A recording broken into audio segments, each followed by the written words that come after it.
At ayun, syempre traffic na naman dito sa Congressional. Sa bagay wala namang bago. Pag linggo lang malawag dito mga par.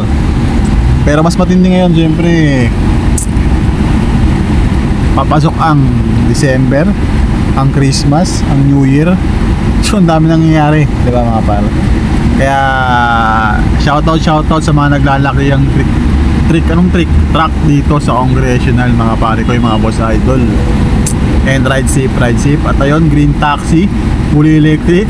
Shoutout sa iyo, bossing idol. Magkano ba bigayan dyan? Makapag-apply nga minsan dyan. Hindi, char lang. Kaya syempre balik tayo mga par, no?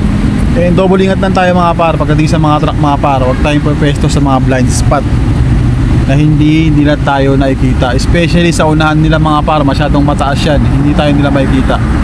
Kaya hanggat maaari, iwasan natin pumwesto sa mga blind spot sa tabi ng malalaking truck para iwas pakwan.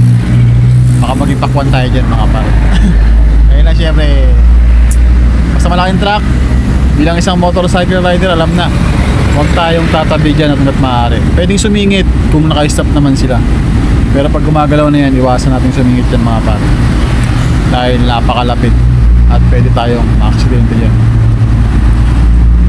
Yun lang mga par, bilang isang motorcycle rider, ako'y nag-iingat.